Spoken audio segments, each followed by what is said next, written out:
Fala galera, aqui é o Rafa, produtor de conteúdo no Porquê e está começando mais um Guetonomia edição de quarentena. Vem com a gente! E esse preço do arroz, hein galera? Pois é, esse foi um dos assuntos mais comentados nas redes sociais e nos portais de notícia nas últimas semanas.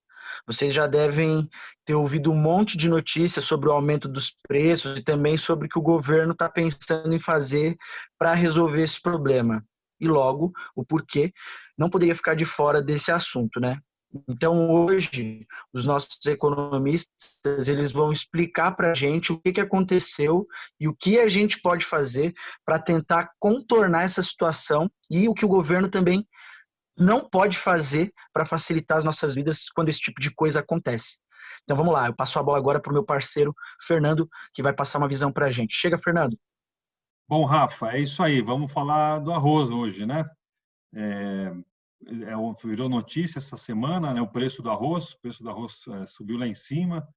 A gente viu um monte de gente falando sobre arroz, a gente viu os políticos tentando resolver isso numa canetada.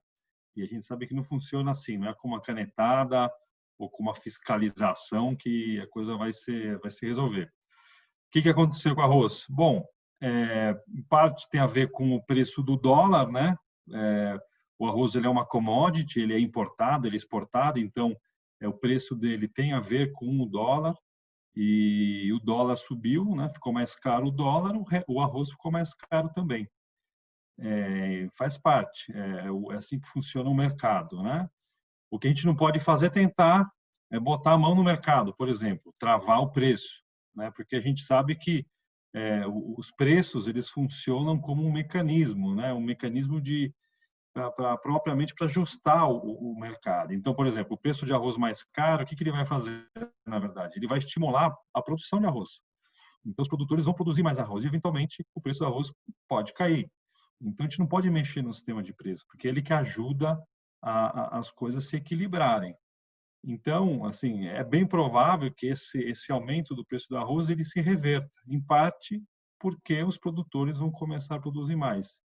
Então, vamos com calma que a coisa pode melhorar. Daqui a pouco o Eduardo e o Bruno vão falar um pouco mais sobre isso. Mas é isso, Rafa. Obrigada, Fernando. Mas agora, enquanto esse arroz continua o olho da cara, o que é que a gente pode fazer? Quais as medidas que a gente pode fazer para facilitar aí o nosso orçamento? Oi, Denise.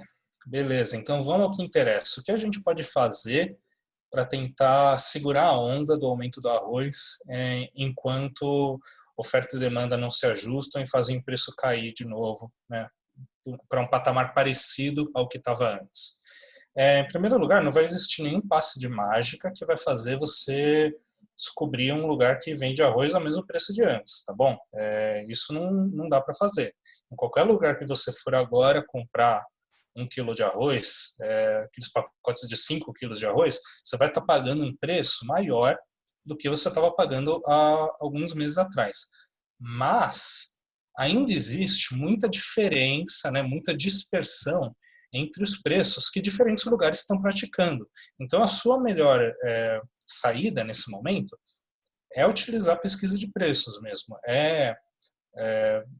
Abrir um site no celular mesmo e começar a pesquisar nos sites dos mercados que estão aí na sua região e até um pouquinho além.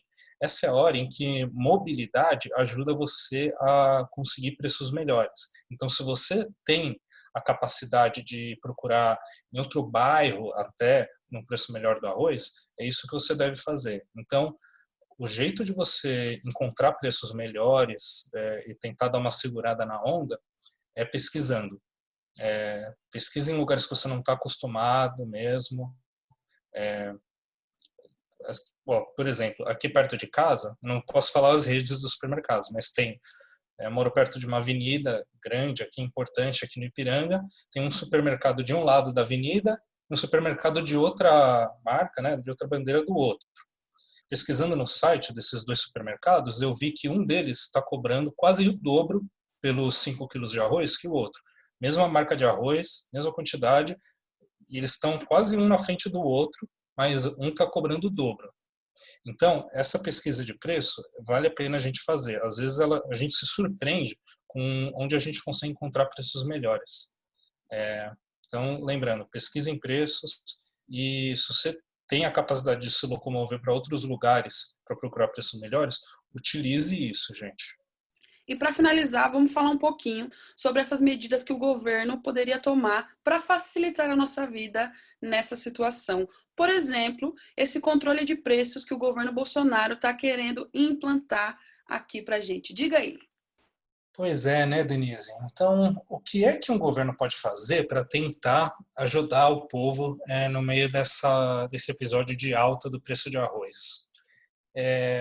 Então, tem rolado muita conversa nas últimas semanas sobre as ações que o governo podia tomar, inclusive, principalmente, o risco dele tentar fazer um controle de preços. Controle de preços é ele baixar algum tipo de regra que fala que, pelo menos por enquanto, o preço do arroz, o preço que os vendedores podem cobrar por arroz, não pode ser maior do que um determinado valor. Então, ele estabelece um teto aqui para o preço do arroz e ninguém pode passar dele. No momento, a única coisa efetiva que ele fez mesmo, que o governo Bolsonaro fez, foi zerar imposto sobre importação, que ajuda a deixar o arroz um pouquinho mais barato, já que a gente está tendo que importar arroz para atender a demanda interna. Sem contar, é claro, aquele episódio meio ridículo dele ter pedido para as pessoas diminuírem o preço do arroz por bondade própria, né? Que é meio estranho, no mínimo, né? Pois bem, então, por que as pessoas estão com medo que ele desbande para o lado de um controle de preços? O nosso economista Dudu, aqui do Porquê, ele fez um vídeo excelente que explica direitinho por que controle de preços costuma ser uma ideia ruim, nem sempre é ruim, mas por via de regra costuma ser, na maioria dos casos. E a gente vai colocar um link aqui para você, se você quiser entender um pouquinho melhor qual é a ideia por trás de uma política de controle de preços.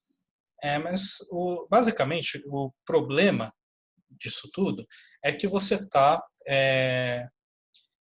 colocando um entrave, né, impedindo de funcionar justamente aquele mecanismo econômico que iria fazer com que essa crise de preço do arroz sumisse com o tempo.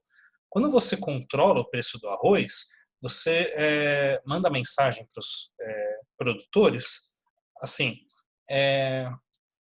não precisa diminuir, por exemplo, o cultivo de soja, sei lá, alguma coisa assim, para aumentar o cultivo do arroz, porque o governo acabou de baixar o preço do arroz por decreto. Qual vai ser o resultado dessa política? O resultado vai ser que a oferta de arroz para o mercado interno vai continuar baixa. O que vai fazer o preço do arroz diminuir ao longo do tempo? É justamente o fato que as pessoas os vendedores, né, os produtores de arroz, vão olhar para o preço alto dele agora e vão falar: eu vou aumentar a área cultivada de arroz para tentar aproveitar o fato que ele está valendo mais. Eu vou então produzir mais desse bem que está mais caro. Com o tempo, isso daí vai reduzir o preço do arroz. É esse o mecanismo que faz um problema como esse ser transitório. Ele não vai ser um problema permanente. Não é que o arroz vai ficar num patamar elevado para o resto da vida agora. Não. Deixando o mercado funcionar por conta própria, ele iria conseguir reduzir o preço do arroz em breve. Já tem conversas disso acontecer a partir do ano que vem, do comecinho do ano que vem, quando uma nova safra de arroz estiver pronta para ser vendida. Agora, o controle de preços vai emperrar justamente esse mecanismo que faz as pessoas quererem produzir mais arroz e trazer o preço lá para baixo. É por isso que é uma péssima ideia você implementar esse tipo de controle. O que um governo poderia fazer para tentar facilitar a vida das pessoas agora? Eu poderia, por exemplo, facilitar a transição de agricultores de um cultivo para o outro, facilitar todas as barreiras burocráticas, por exemplo, barreiras de preços que eles poderiam enfrentar na hora de decidir, vou diminuir o meu cultivo dessa coisa aqui que não está tão boa agora para aumentar a desse bem aí do arroz que está com preço mais alto. Então, esse é o melhor que um governo poderia fazer, facilitar a transição de culturas de um tipo para o outro. Agora, definitivamente, controle de preços não é a saída.